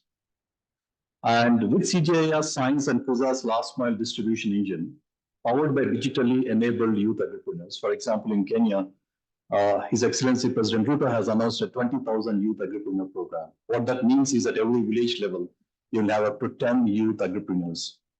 Now, how do we kind of humanize the science and bring it in the hands of these young people? And where we can contribute is to help translate this into bite-sized, actionable climate advisories and delivering them on mobile phones and smart projectors and through chatbots and all those distribution mechanisms. The way we see this partnership is not just bridging between, the way I see this is an opportunity for us to bridge between the global science and grassroots action. Thank you. Thank you for your as well. Our entry point would be, as I mentioned in my earlier 3 points, climate risk management and policy. I think that will unite and help a lot the CGIAR prioritize across so many climate-related activities in the portfolio. But one more in case this is the last time we can speak in this panel during the week. We keep telling the CGIAR, you have the technical expertise, you have a comparative advantage. Go ahead and set priorities. But we in the funding community should we do the same? It's a two-way street. So if we could link with the private sector, exactly what you just said, and the CGIAR stops looking for a moment on ODA and looks at what happened in the Global Center for Adaptation, which a week ago, 2 weeks ago, just approved $50 billion, co-hosted by Kenya and the Dutch for climate adaptation, a program for Africa. So I think there is an opportunity there within the so-called funding crisis. Thank you. All right, thank you all for that, those thoughtful remarks. We're now going to make another run down the panel, but we're going to ask questions that are tailored to each of you individually to really build on your experience and expertise. So starting with Ruben. You're not done yet. So an important characteristic of the Climate Action Program is to take a new approach to aligning priorities like adaptation and mitigation. Do you think we're getting the balance and the trade-offs right in aligning those two priorities? I don't think so, because, sorry to be provocative, but it's Monday, so we have a full week. I can be convinced otherwise, as usual. I think it's old to keep thinking, should we do 30% mitigation, 40% adaptation? Agriculture contributes and agriculture is affected. So I think we in the CGIAR should do both. Balancing the best way you can, going back to climate risk management and policy. I think we should not be discussing the percentages of adaptation and mitigation. I think the CGIAR should balance both of them and move on with that dialogue. Thank you. Just to probe that provocation a little further, how can we, what are your insights on how we can merge a mitigation and adaptation agenda so we're not talking about both in parallel? Well, I don't want to get too much into what the program should be doing because we should be on the funding side of the program. So I wait until the big discussion on Thursday and see how the program is coming up with the priorities, and then I can answer that one. Thank you. Fair enough. To Daphne, please. How can we collaborate with members of organizations like yours to ensure that the solutions and the actions are locally led and socially inclusive? Yeah, thank you very much. It starts with where we are now, so that we have the full information of exactly where we are going. Then number two is looking at institutions as equal partners, whether you are bringing in the money or you're bringing in the information or you're bringing in the practitioners. So that in as much as you're bringing in the science behind it and the money behind it, you also look at the implementers as partners, not as recipients. I think to me that's very key, because many a times the farmers are told what to do and yet they are the ones who are implementing. So for me, it is key that they are considered as part and parcel of the solution towards this climate change. And then to what you've just asked about mitigation and adaptation, for me, the farmer needs to know what will increase their production, what will make the environment better for them to have more food, both for consumption and also for income generation. Thank you. Thanks. We have to appeal to farmers where they are, and that's productivity and profitability are a great start. Lamine, tools like the CGIAR Climate Smart Governance Dashboard are being applied in Senegal to support the national adaptation planning and climate investment. So building on cases like this, how can these kinds of tools enhance coordination among institutions ahead of key policymaking moments like the COP30 and beyond? But also a follow-up question, what are the biggest challenges you face in moving from planning to implementation? And how can scientific organizations like the CG better support you in achieving those goals? Okay, thank you. So there is an evidence that climate action interfaces between many sectors and also involve many governmental decision-making institutions. And that sometimes is very difficult because we are not in the same level of impact, and we are not also in the same level of priorities, and making such synergies or coherence is sometimes very difficult if we don't see what we have to achieve together. And at the national level, I'm from the Ministry of Environment and also the head of the Department of the NRV. And I can ensure you that sometimes it is not easy to track what we are receiving like climate finance. And we have a lot of climate finance in the water sector, not talking with the agriculture sector, not talking with the energy sector, and it's very difficult for us. But the tools like the climate smart government dashboard will make these synergies for everyone to see in the same page what we are receiving like climate finance in every sector, and also how we can build synergies between those sectors, because we cannot have access to more climate finance between showing that we are going to build a synergy between some sectors. You cannot build agriculture in the future without energy, without water. So to build that synergies, you need to have one tool what can facilitate the communication between the Minister of Agriculture, the Minister of Environment, and also the Minister of Budget Planning. And it's why also we are we appreciate the support from INVI. And at the national level, the final decision on the budget allocated by the government is done by the Ministry of Budget Planning. And they also want to ensure that there is some equity in the national level when we are covering all regions. And sometimes it's very difficult. You can have the list of projects, but you cannot put in a map to see which project is just intervening in this sub-region or in this district.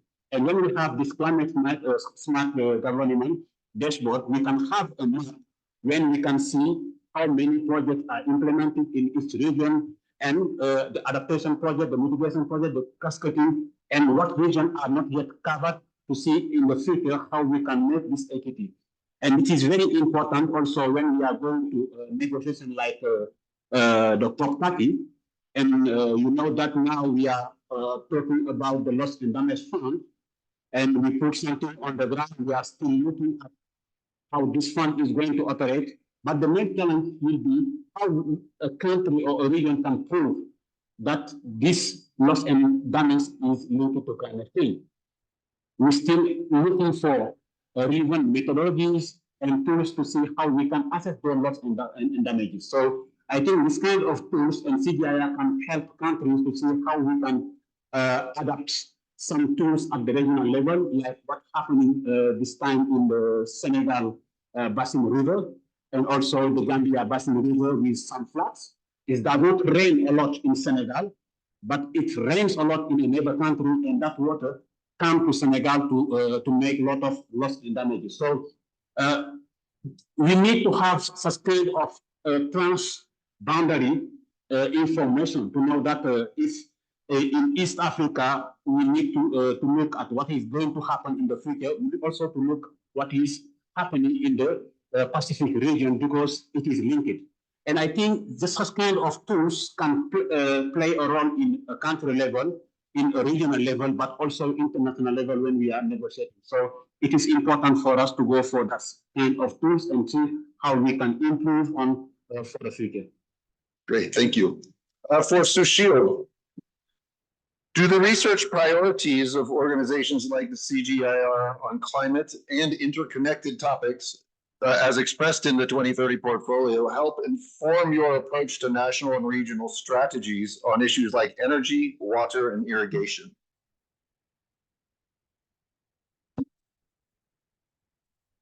Energy, water, food ecosystems are interconnected for the context of the Nepal's.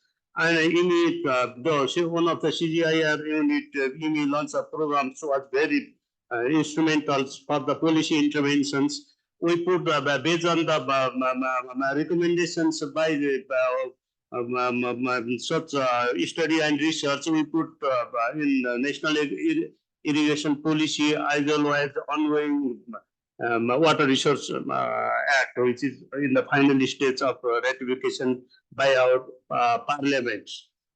Nepal's challenges is due to the climate change is more warming. There is a strong signal that mountains are warming faster than plains. Glaciers are shrinking. Glaciers are melting fast. Both rainfall and snowfall pattern are changing. So all these are affecting water availability in terms of time and quantity. So which is hampering our small older agricultures, major source of the economic hydropowers, and increasing the loss and damages trends. For all these management of all these activities for the food security and livelihood, we need to have water management systems based on the research and innovations. So water should be think as rather than the sector, it should be think as a connectors. So more research and in the beginning, Marcella mentions smallholder will be affected more. So our agriculture and our farmers are the more than 80% are the smallholder. So we are hampering and impacting more. In this case, CGIAR research, innovations, plan activities are aligning with our requirements, and we expect the continuation of such collaborations. Thank you. Thank you, Sushil.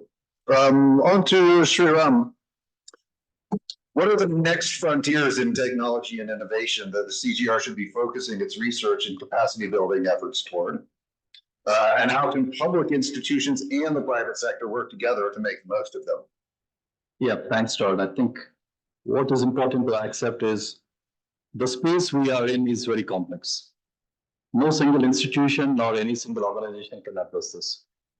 And it's extremely important that we bring the philanthropy sector, the public sector, and the private sector together to think comprehensively about how to deal with this.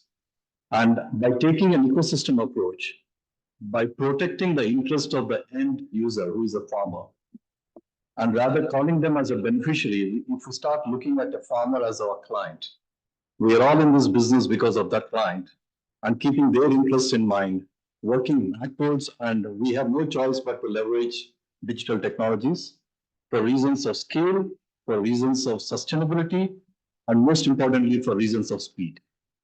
So I personally believe that it's about time we work together as a team. I'm not too sure what is the representation of private sector in this room. Show of hands, private sector. That's me. Thanks for coming. So I made my point. Thank you. Enough said. Unfortunately, we cannot drop these mics. Berta will bring you in last but not least again on the funding question, which you anticipated earlier, which maybe some of the others of you have insights on, but we'll start with Berta.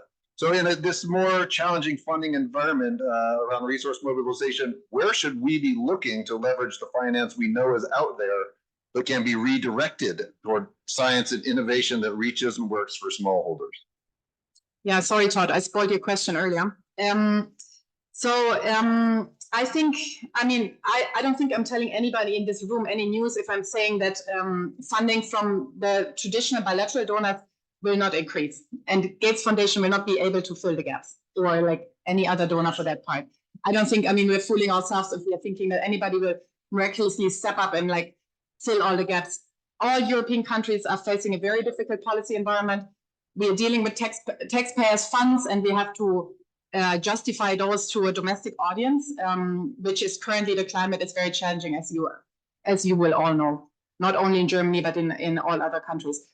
So, and then secondly, Ruben, you mentioned the private sector, and you as well. Private sector will also not come in. It might fill some of the funding gaps. Some of the issues you talked about, Sriram or Daphne, but it will not fund the generation of global public goods. I don't see that, right? So we also need to be realistic about that. when we talk about the crunch in bilateral funding, this will affect also the multilateral funding mechanisms. We talk about GCF, we talk about maybe World Bank funding. This will also be affected eventually, right? Not only by US, but by funding decrease from all other governments that actually contribute to some of these funds. So, I mean, for those who know me, they know, you know, I'm a very optimistic person. So I hate to be the bearer of those news, but the good news in that is that, and I made that point earlier, I think definitely now we will be forced to work together smarter. There's no other choice. And then secondly, also a lot of countries that we collaborate with, Senegal, Kenya, etc. I mean, they will step up also in terms of, you talked about national domestic funding lines. It will have to happen because otherwise, I mean, how otherwise, right? So we will see a change of, I think, ways that we are working. And yeah, let's make this crisis an opportunity. But I don't see an increase in funding in any scenario that I might be envisioning, right? So we'll have to make better use of the funds that are still there. Go ahead with that. Very quickly, I always agree with Dute. We know each other for a long time. So I won't disagree, but I would say, yes, I think we should stop thinking about developing a system and filling gaps. I think the opportunities are there. There's much more climate financing today than 20 years ago or 10 years ago when I was working in the CG. So if the funding is going up in the world, in the real world, out of the CGIAR for climate, and the CGIAR funding for climate is not going up, there's something there. So going back to your global public goods, well, if the CGIAR invests in this program, as Marcela said, more on climate risk management and policy, perhaps you can de-risk the landscape and get the private sector, the only representative and many others from the private sector to come on board. The other final point, I think, is that the Global Center for Adaptation, again, just announced $50 billion for Africa. You know the Green Climate Fund. I think the development banks, particularly the regional development banks, will play a major role here, and the countries themselves coming back and step up, as you just said. And this is not to me filling a gap on development finance. This is an investment that has a huge return. Thank you. Thanks. Anyone else from the panel want to throw in a 1-minute response to that question? Go ahead, Sri. Yeah, looks like now people are hating me. But I think what's most important is if we are able to humanize some of this science and start demonstrating that farmers are able to apply this in their day-to-day life. I personally believe finance will function. Let me just give a small example. The first era when we were, the systems change works on a 15-year cycle. Governments operate on a 4 to 5 year cycle. And private sector, the private sector, large companies operate on a quarterly cycle. But the farmer is working on a day-to-day cycle. You can see the huge disparity. And this is where it's extremely important that we need to start bridging this. So the way we started thinking and reimagining this is institutionalizing last mile. Institutionalizing last mile by bringing local youth as village level entrepreneurs, equipping them with a set of digital tools, which are able to address the challenges of the farmers on demand in the context of their situation. And that's where I'm answering your previous question, Todd. The science that we have between the CG institutions have to be packaged and made available and distributable in such bite-sized formats, which can lead to a practical action. So, and importantly, what we have noticed is over the last 3-4 years, agripreneurs, the youth agripreneurs were chasing the farmers to train them. In the last season, we have seen farmers organizing themselves, inviting these young agripreneurs, each of them putting like a 50 shilling, like $50, and then saying, yes, we are a group of 20, please come and educate us. For me, that is success. Now, I think the finance, we don't necessarily need to rely on the big donors, but I'm sure private sector will come to the party because at the end of the day, they want to sell their products and services. And they also want to buy the produce. By bringing transparency and discoverability, I'm sure we can reimagine. Thank you. I'm very optimistic like you. Great, a nice balance on the panel. We have a few minutes right now for questions from the audience. I ask you to be concise and to pose your entry as a question. And I believe there's a roving mic somewhere, conveniently located.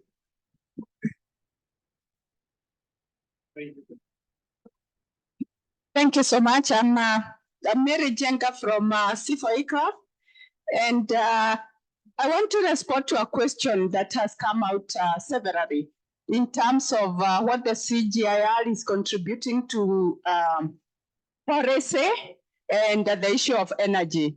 One of the examples that the CGIAR is doing is really to generate evidence that support policy. And we only not generate the knowledge, but we also sit at the table. We are in the dialogue, and we also support with decision support tools, so that when governments are having policies, then they have tools to make their plans and decisions. And the other thing is that the science that the CGIAR is producing is really synthesized into policy messages, such that it's easy for interpretation or even producing best cases that can be replicated elsewhere. Thank you so much. All right, thank you. Does anyone have a question for the panel, or yeah, we'll stick to the panel. Questions for the panel?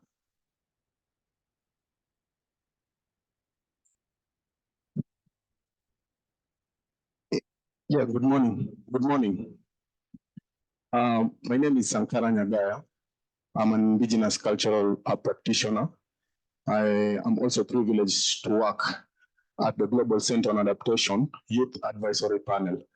So I had a question to not necessarily the panel, but the former panel that was there initially before we got into this other engagement. I believe it will also reflect to this panel. So my question was to CGIAR, and I was trying to find out, as an indigenous cultural practitioner who is also a person of indigenous faith, spirituality, and beliefs. The advancements around research, innovation, as well as technology and science that are being advanced by CGIAR. Are we also having those arrangements respecting, protecting, and also preserving the indigenous belief systems and practices for the indigenous people?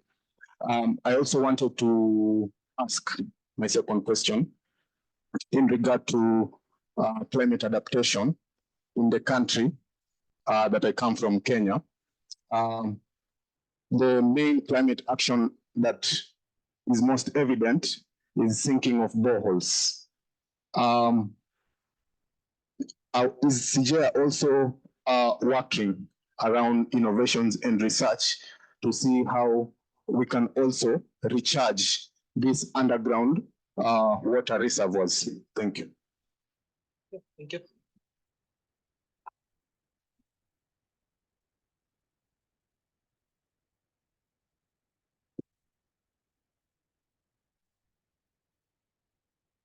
Please go ahead.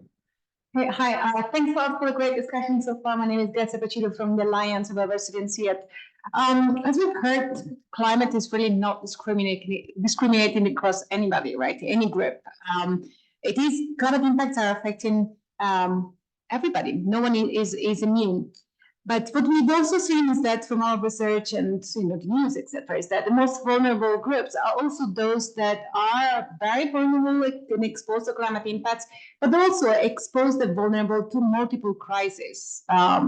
We heard very much, the idea of the compound crisis, the poly crisis area. So in these funding landscape, as Bertha also was mentioning, we need to be more efficient in the way that we create our partnership and our work together. What is your take in terms of the connection between humanitarian development, these actors, so really operationalizing the HDP nexus within the climate action work? Thanks. Okay, we have, I know we have many more questions than we possibly have time to do, but I'm afraid we need to move on because there's a program. But all of your questions, please come and talk to the members of the Climate Action Program at any time. Our panelists, this is the first morning of a 5-day program, so there's a lot of opportunity to follow up discussions. But I'm afraid I do need to close down the Q&A now. Just very briefly, because we did have one very clear question from the back, working with indigenous peoples. I think I can speak for the locally led adaptation area of work and the Climate Action Program, that we're taking the led part of locally led very seriously. This is not showing up and pushing the stuff that we're pulling off the shelf from the station. This is working with people in context with the technologies, with the resources, with the values, with the networks, with all that exists in place to make that the anchor point for starting climate action. I'd be very happy to discuss this with you more later. So please, let's talk afterward. Yeah. Now I give the floor back.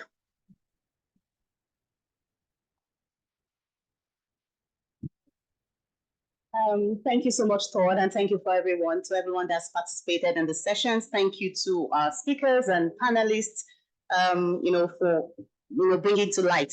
We all agree that on the need for urgent climate action. And right now, we have the honor we are closing the session, and we have the honor of hearing closing remarks from the Executive Managing Director for CGIAR, Dr. Ismaili Eluafi.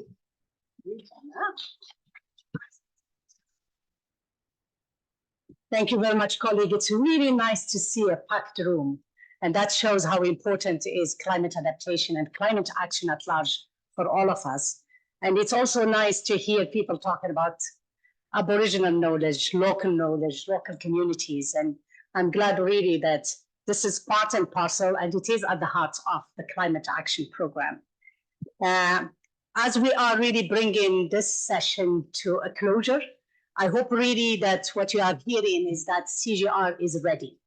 CGIAR is ready for bold and transformative action on climate change. The urgency of climate crisis demands that we move beyond incremental change into transformative actions. Today's discussion have highlighted the critical role that science, innovation, and collaboration, partnership, must play in building a more resilient and more equitable food system. Throughout this session, you've heard how CGIAR Climate Action is a bold step forward on how we prioritize and coordinate our collective endeavors for climate action within, across, and beyond CGIAR, particularly our partners, including farmers on the ground and including those ancestors and communities and Aboriginal communities that are withholding the history for centuries and centuries. We heard about our ambition goals for reaching and benefiting smallholder producers, for mobilizing billions in new finance, for informing consequential policies, and avoiding, reducing, or sequestering emissions. Better coordinated, better informed, and better mobilized, we are ready to deliver impact for and with our partners across the globe. Building on the legacy of our work in driving momentum for climate-smart agriculture systems over the last 20 plus years, we are now more than ever ingraining locally led and inclusive action at the heart of everything we do at CGIAR. And we will grow together previously siloed research on climate adaptation and mitigation into a holistic offer that supports broader sustainable development. In addressing the global climate challenges that lies ahead of us, there are also opportunities. And the opportunities is to bring the ag, water, and land system voices much more stronger.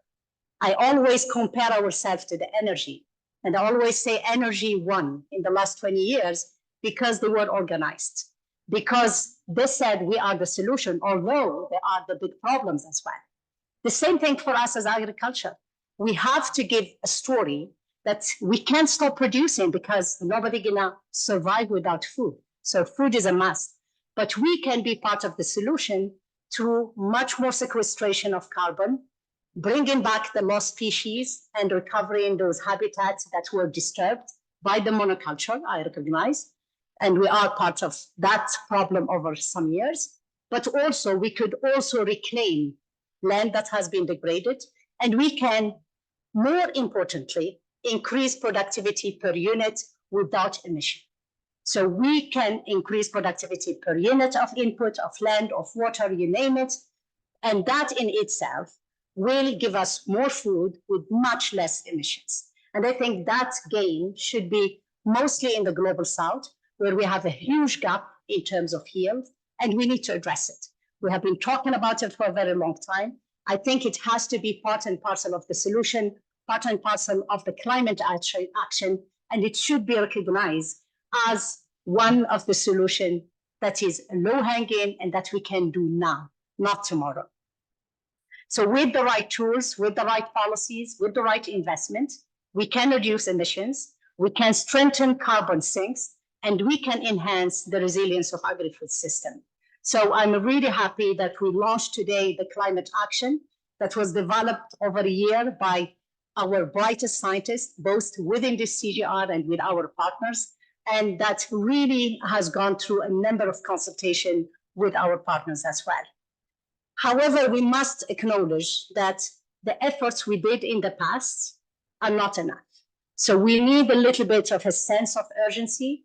We need a sense of doing things much more quicker, much more impactful, and bring the partnership again as one of the dynamos to make us complement each other and not compete with each other, and not duplicate, most importantly. So climate adaptation and mitigation must be integrated into the national policies, into the investment strategies, and in the global framework. Science must connect with finance, and data must drive our decision at the national level, regional level, and global level. So achieving this transformation will require a collective action, and that's why I'm really happy to see the room full, because that's what we need. It's everybody to do a little bit together so that we get to the impact that we are looking for. As we conclude, let's carry forward the momentum of today's discussion. Let's continue to push for bold, inclusive, and science-driven action that transform the food, land, and water system into the climate-resilient food agriculture system of tomorrow. The work ahead is significant, but together, through partnership and innovation, we can turn ambition into action. I really thank you very much for your engagement, and I really hope this program will grow much bigger with all the partners in the room and the people that are joining us in the next week as well, and over the next months and years to come. So it's a program over 6 years, starting right now, but I think there is many things we can do right away. And I hope really that you will have the long-term vision, but also have short-term action that can show that the ag sector is responding to the demand of the world to be part of the solution and not only part of the problem, as we have been seeing for many years. Thank you very much.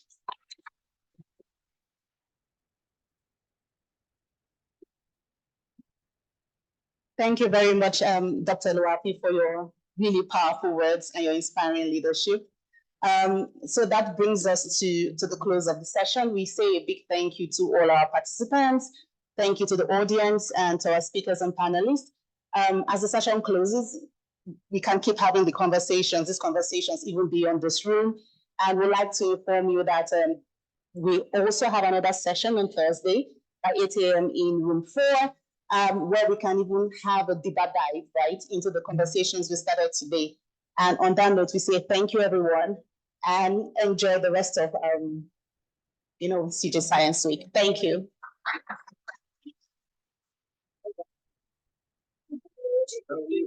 Yes,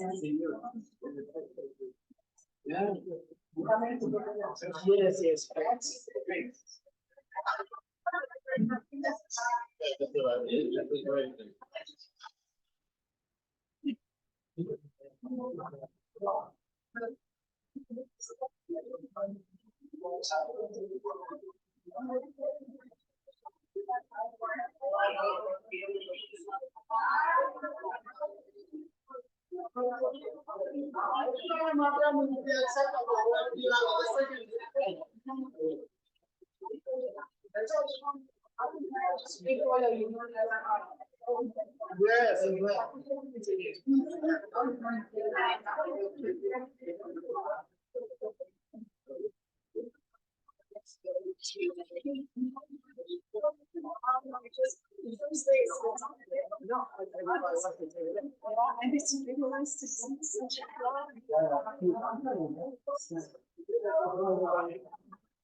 Yes, Kulava